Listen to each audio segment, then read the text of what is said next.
Quel accueil! Je suis confus parce que le privilège, c'est pour moi d'être au milieu de vous. J'ai vécu un moment formidable déjà avec vous, avec ces cantiques, ces prières.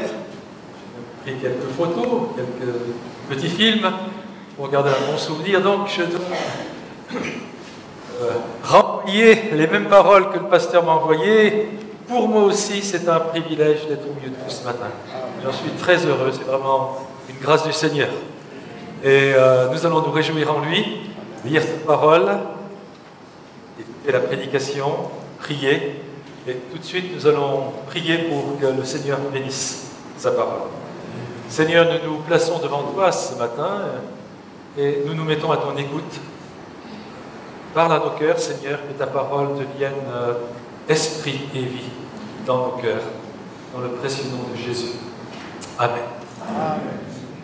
Alors je vous invite à lire le psaume 40 et je le lirai dans la traduction Parole de vie. Là, nous avons plusieurs traductions qui toutes sont utiles parce qu'il est toujours difficile de rendre exactement le texte hébreu, le texte grec, et nous avons le privilège d'avoir plusieurs traductions en français. Et celle donc que je vais utiliser ce matin, c'est la traduction Parole de vie. Alors, psaume 40, il est assez long, je vais vous le lire en entier. Psaume de David, pris dans le livre du chef de chorale. J'ai mis tout mon espoir dans le Seigneur, il s'est penché vers moi, il a écouté mon cri. Il m'a fait remonter du puits sans fond, de la boue des profondeurs. Il a dressé mes pieds sur le rocher, il a rendu mes pas plus sûrs. Dans ma bouche, il a mis un chant nouveau, une louange pour lui, notre Dieu. Beaucoup verront cela. Ils respecteront le Seigneur et ils auront confiance en lui. Il est heureux l'homme qui met sa confiance dans le Seigneur. Il ne se tourne pas vers les orgueilleux et les amis du mensonge. Seigneur mon Dieu, pour nous, tu as fait tant de choses étonnantes, de si beaux projets. Personne n'est égal à toi. Je voudrais l'annoncer et le redire encore, mais il y en a trop pour tout raconter. Tu ne veux ni sacrifice ni offrande, cela tu me l'as fait comprendre. Tu ne demandes ni animaux complètement brûlés, ni sacrifice pour le pardon des péchés. Alors j'ai dit, voici, je viens à toi. Dans le rouleau d'un livre, je trouve écrit ce que je dois faire. Mon Dieu, je veux faire ce qui te plaît et ta loi est au fond de mon cœur. Dans la grande assemblée, j'annonce cette bonne nouvelle, le Seigneur rend libre. Je ne peux pas me taire, Seigneur, tu le sais. Tu m'as libéré, je ne vais pas garder cela au fond de mon cœur. Alors je dis, le Seigneur est fidèle et il nous sauve. Dans la grande assemblée, je ne cache pas ton amour, ni ta fidélité. Toi, Seigneur, tu ne me refuseras pas ta tendresse, ton amour et ta fidélité me protégeront toujours. Oui, des malheurs pleuvent de tous côtés, je ne peux pas les compter. Mes fautes retombent sur moi, elles m'empêchent de voir clair. Elles sont plus nombreuses que les cheveux de ma tête. Et je suis complètement découragé. Je t'en prie, Seigneur, délivre-moi. Seigneur, au secours, viens vite. Ceux qui veulent ma mort, couvrent-les tous de honte. Ceux qui cherchent mon malheur, chasse-les, qu'ils perdent leur honneur. Ceux qui se moquent de moi en disant « Ah ah !» que la honte leur ferme la bouche. Mais tous ceux qui te cherchent, qu'ils dansent de joie à cause de toi. Ceux qui t'aiment, toi le Sauveur, qu'ils disent sans cesse « Le Seigneur est grand ». Moi, je suis malheureux et pauvre, mais le Seigneur pense à moi. Tu es mon secours et mon libérateur, mon Dieu, viens vite. Alléluia. Alors, dans une certaine mesure, on pourrait dire que ce psaume est un psaume complet. Parce qu'il aborde tous les aspects de la vie de croyant. Nous avons certains psaumes qui sont uniquement des psaumes de repentance. Nous avons des psaumes qui sont uniquement des psaumes de louange. Mais dans ce psaume, nous avons tout. C'est très intéressant, c'est comme un package, hein, il y a beaucoup de choses qui nous concernent. Si nous analysons ce psaume, nous verrons que toute la liturgie que nous avons vécue ce matin s'y trouve aussi. D'ailleurs, puisque je voyage et que je suis amené à faire des cultes, quelquefois on me demande de faire la liturgie. J'en ai plusieurs et j'en ai une qui est uniquement basée sur le psaume 40. En changeant l'ordre des versets, eh bien, on trouve l'accueil, la repentance, l'annonce du pardon, la louange, on trouve tout dans ce psaume. Alors, ce matin, nous n'allons pas méditer sous l'angle de la liturgie, mais plutôt à partir de grands thèmes qui concernent la vie du croyant. Et le premier thème que nous voyons dans ce psaume, c'est la question du bonheur. Et aussi du malheur. Le bonheur et le malheur. Alors, on va commencer par le bonheur, et puis après on parlera du malheur. C'est au verset 5, « Il est heureux l'homme qui met sa confiance dans le Seigneur, il ne se tourne pas vers les orgueilleux et les amis du mensonge. Seigneur mon Dieu, tu as fait tant de choses étonnantes, de si beaux projets, personne n'est égal à toi. Je voudrais l'annoncer et le redire encore, mais il y en a trop pour tout raconter. » C'est beau, hein? Alors, il y a un message qui parcourt toute la Bible, frères et sœurs, c'est que Dieu veut notre bonheur. Il veut notre bonheur céleste. Et quand Jésus s'est adressé à ses disciples avant sa mort, il dit « Je m'en vais, je vais vous préparer une place afin que vous soyez avec moi, là où je serai. » Donc, il y a une promesse de bonheur futur dans la Bible, mais il y a aussi une promesse de bonheur déjà sur la terre. Dans l'Ancien Testament, le pays promis, c'est quoi? Eh bien, c'est le pays où coule le lait et le miel, donc symbole de bonheur. Quel était l'idéal de l'Israélite dans l'Ancien Testament? C'était de cultiver sa vigne et son figuier. Les promesses de bonheur sont innombrables dans l'Ancien et dans le Nouveau Testament.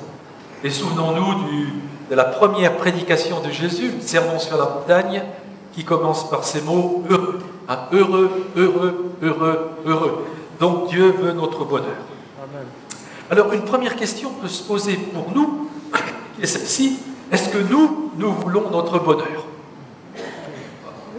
Bien sûr, c'est un réflexe, mais est-ce que c'est si simple et si évident que ça? Quelquefois, nous sommes les premiers à nous faire du mal. Nous pouvons faire de mauvais choix et les regretter. Faire un bon repas est un petit bonheur, bien évidemment. D'ailleurs, dans la Bible, il y a des promesses que Dieu prépare un grand repas. C'est dans le prophète Ésaïe. Dieu prépare un grand repas avec des viandes grasses et des vins vieux clarifiés. C'est dans l'Ancien Testament. Donc voilà, un repas peut être un moment de bonheur, mais si nous mangeons trop, eh bien, nous perdons notre bonheur parce que nous dormons mal, parce que nous avons une indigestion, parce que nous sommes mal à l'aise, etc. Et la Bible nous exhorte à la tempérance, profiter des dons que Dieu nous donne, mais sans faire d'excès. Il y a un équilibre à trouver. Une grande source de bonheur, ce sont les relations amicales, les relations familiales, et bien sûr, les relations fraternelles dans l'Église. Mais quelquefois, nous entrons en conflit avec des membres de notre famille, avec des amis, avec des frères et sœurs dans l'Église. Nous nous fâchons. Qu'allons-nous faire de ces conflits? Qu'allons-nous faire de ces ruptures? Ce n'est pas toujours évident de savoir ce qu'il faut faire dans la vie. Alors je vais vous donner une stratégie. J'allais dire un truc, c'est pas un truc, c'est une stratégie. Mieux, ça sonne mieux. Je l'utilisais, puisque je suis pasteur, mais j'étais aussi formateur et consultant en entreprise, et dans des stages de gestion du temps, j'utilisais ça aussi. Et je disais à mes stagiaires, s'il vous restait 5 ans à vivre, qu'est-ce que vous feriez? Et là, ça fait réfléchir. Il ne me reste plus que 5 ans.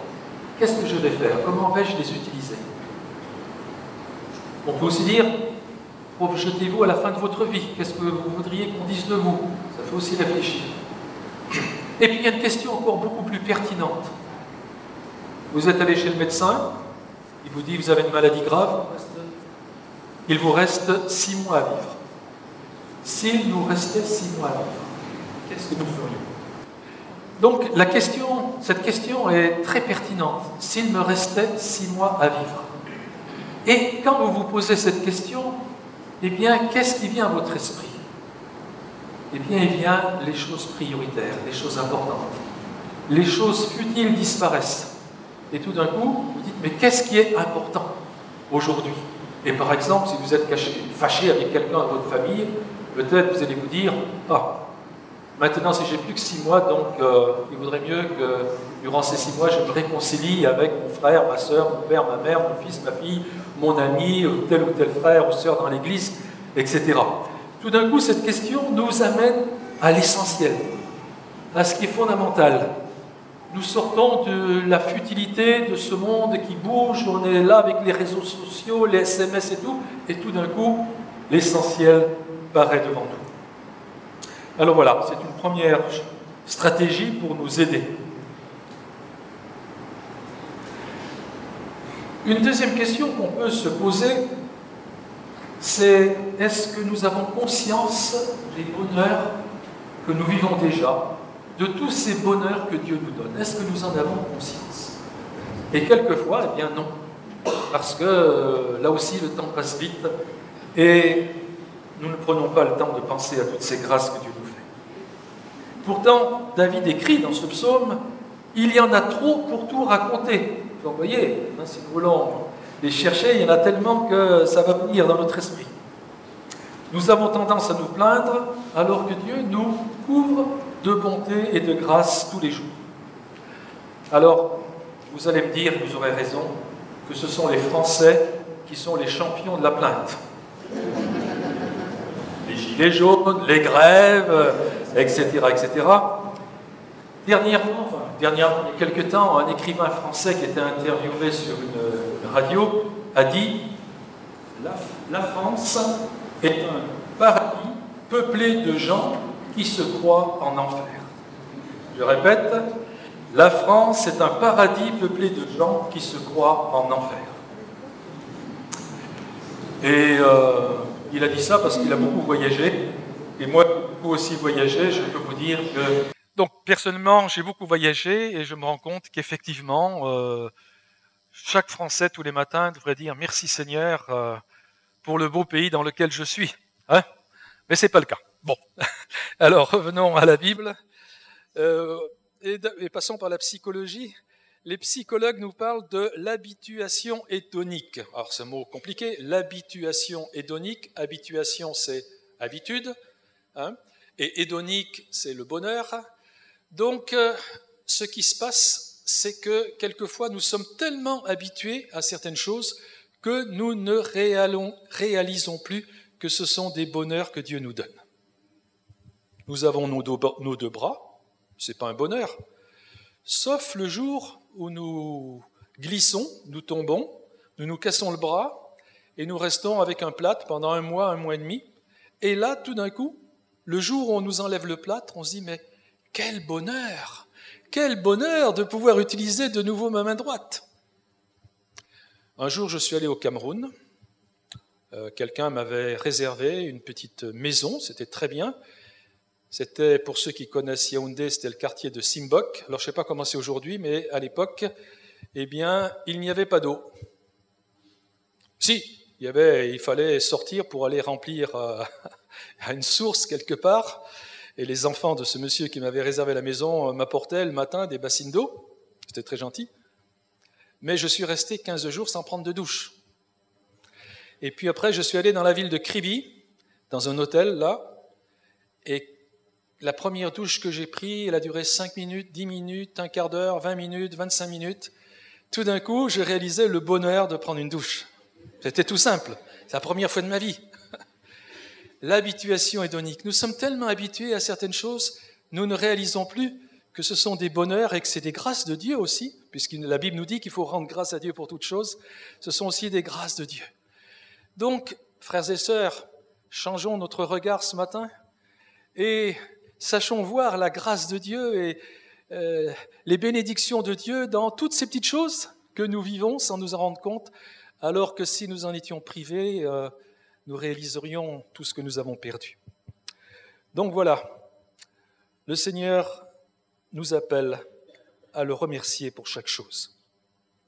Les psychologues nous disent aussi que pour augmenter notre sentiment de bonheur, il suffirait de Pensez à 3 choses positives de la journée, 3 petits bonheurs.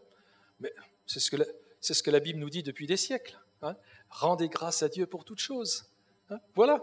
Bon, les psychologues ont quelques siècles de retard, mais tant mieux. Hein, s'ils viennent confirmer ce que dit la parole de Dieu depuis des siècles, nous n'allons que nous en réjouir. Mais il y a le bonheur dans ce psaume, il y a aussi le malheur. Le verset 13, « Oui, des malheurs pleuvent de tous côtés, je ne peux pas les compter.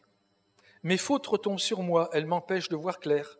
Elles sont plus nombreuses que les cheveux de ma tête, et je suis complètement découragé. » Alors bien sûr, nous ne sommes pas habitués, d'ailleurs on ne prêche pas souvent là-dessus, sur le malheur, et surtout sur un verset qui dit « Des malheurs pleuvent de tous côtés, je ne peux pas les compter. » Alors il ne pouvait pas compter les bonheurs tout à l'heure, maintenant il ne peut pas compter les malheurs. Eh oui, mais c'est ça la vie. Hein. Nous ne vivons pas dans un monde de bisounours, comme on dit. Nous vivons dans la vie réelle, et en tant qu'enfants de Dieu, nous sommes dans la vie réelle. Il y a les malheurs, il y a la souffrance, il y a la maladie, il y a la perte d'un être cher. Et nous savons tous que nous vivrons cela, nous perdrons un jour nos parents, si nous sommes mariés, il y en a un des deux qui certainement sera repris avant l'autre, etc. Donc la perte d'un être cher, c'est un malheur épouvantable dans une vie. Il peut y avoir des ruptures amoureuses. C'est toujours une détresse pour ceux qui les vivent. Un divorce, c'est aussi une détresse. Le chômage, on travaillait et du jour au lendemain, tout s'écroule. Comment vais-je payer les traites de la maison? Comment vais-je faire? J'ai perdu mon travail, etc. Il peut tout simplement y avoir des relations difficiles au travail, des gens avec qui on s'entend mal, ou avec ses voisins. Et comme on le disait tout à l'heure, être fâché avec ses enfants, ses parents, un frère, une sœur. Comme je le disais, nous ne parlons pas beaucoup du malheur dans les églises, mais ça n'empêche qu'il est là. Alors, il y a par contre un défaut qu'on entend quelquefois, c'est le soupçon. Quelquefois, on soupçonne la personne d'être responsable de son malheur. Nous en avons un bel exemple dans le livre de Job. Vous connaissez l'histoire de Job. Après des années de bonheur, Job est frappé par le malheur. Et 3 de ses amis viennent le consoler. Oui, mais quel drôle de consolateur, hein? D'abord, ils ne disent rien, parfait. Quand ils ne disent rien, quelquefois, quand quelqu'un est dans le malheur, la meilleure chose qu'on puisse faire, c'est de visiter cette personne et de ne rien dire, parce que les mots ne suffisent pas. Quand quelqu'un est dans le deuil, aucun mot ne pourra consoler cette personne, mais votre présence, la présence, ça sera important. Donc au début, les 3 amis de Job font ce qu'ils doivent faire. Ils restent dans le silence. Et puis, ensuite, ils se mettent à parler. Et dans leurs paroles, eh bien, ils veulent justifier Dieu. Et bien sûr que c'est pareil pour nous en tant que chrétiens. Nous voulons défendre le Seigneur, nous voulons le justifier, nous voulons être son avocat. Nous voulons expliquer les choses. Mais vous savez, frères et sœurs, Dieu ne nous a jamais demandé d'être son avocat. Il est dit, nous avons un avocat auprès du Père, c'est Jésus-Christ, mais il n'est jamais dit que nous devions devenir les avocats. Et quelquefois, quand on vous pose la question, mais si Dieu existait, pourquoi les malheurs, pourquoi des enfants meurent de maladie, pourquoi nous n'avons pas cherché à justifier, expliquer, et nous pouvons tout simplement dire, je ne comprends pas, mais je garde ma confiance dans le Seigneur, c'est tout. Puis voilà, parce que je ne peux pas tout expliquer. Les explications, nous les aurons au ciel, mais pour le moment, nous sommes sur la terre. Alors, quand quelqu'un est dans le malheur, n'en rajoutons pas. Hein? Être un croyant lucide, c'est accepter que Dieu nous aime et que malgré tout, nous croiserons la route du malheur. Alors, il peut arriver, bien sûr, que des péchés provoquent le malheur. Si je fume, par exemple, et si je fume trop, je peux avoir le malheur d'avoir un cancer du poumon. Mais malheureusement, il y a des gens qui ont des cancers du poumon et qui n'ont jamais fumé. Ça existe aussi. Si je bois de l'alcool et que je prends ma voiture, je peux créer un accident. Oui, là, mon péché a créé un malheur. Hein? Trop travailler peut provoquer du malheur aussi. Parce que quand on travaille trop, on peut avoir un infarctus ou faire un burn-out. Ça existe. Mais dire à quelqu'un dans le malheur, Dieu t'a puni, ça, il ne faut jamais le faire. Parce que c'est rejoindre la cohorte des amis de Job, c'est-à-dire de ceux qui veulent ajouter du malheur au malheur, de la culpabilité à la détresse. Et d'ailleurs, David dit au verset 15, « Ceux qui veulent ma mort, qu'elle soit physique ou psychologique, couvre-les de honte. Ceux qui cherchent mon malheur, chasse-les, qu'ils perdent leur honneur. Ceux qui se moquent de moi en disant, « Ah ah, que la honte leur ferme la bouche. » Autrement dit, non, je ne veux pas me laisser culpabiliser par des gens qui me critiquent et qui cherchent à m'enfoncer alors que je suis déjà dans la détresse. Ceux qui sont dans le malheur ont besoin de notre compassion. Frères et sœurs, sachons être ouverts auprès de ceux qui sont dans le malheur. Et sachons que ça va à l'encontre de certaines attitudes humaines. Parce que l'attitude humaine, c'est souvent, quand quelqu'un est dans le malheur, d'en rajouter. C'est un peu dans la nature humaine. Mais sachons, parce que nous sommes des enfants de Dieu, apporter de la compassion, de l'amour et de la grâce à ceux qui passent par des moments difficiles.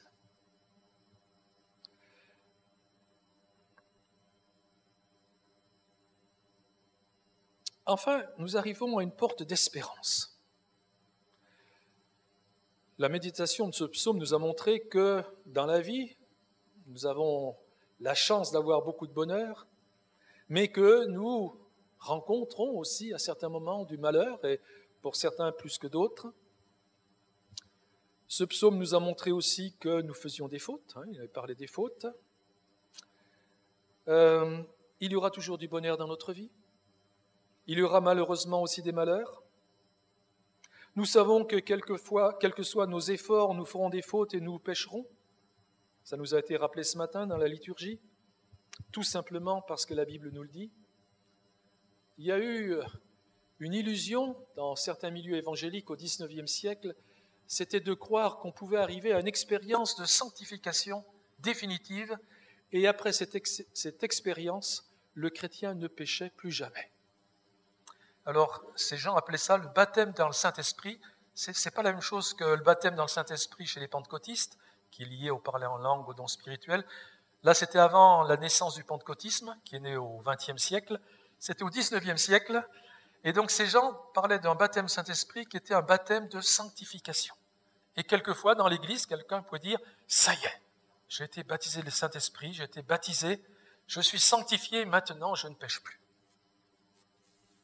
Peut-être qu'il rajoutait simplement un péché de plus à sa vie, celui de l'orgueil.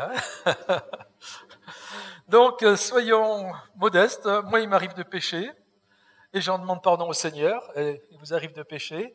Et c'est pour ça que c'est bien dans la liturgie qu'il y a un moment de repentance, parce qu'au début du culte, comme ça, nous nous plaçons devant le Seigneur pour être purifiés.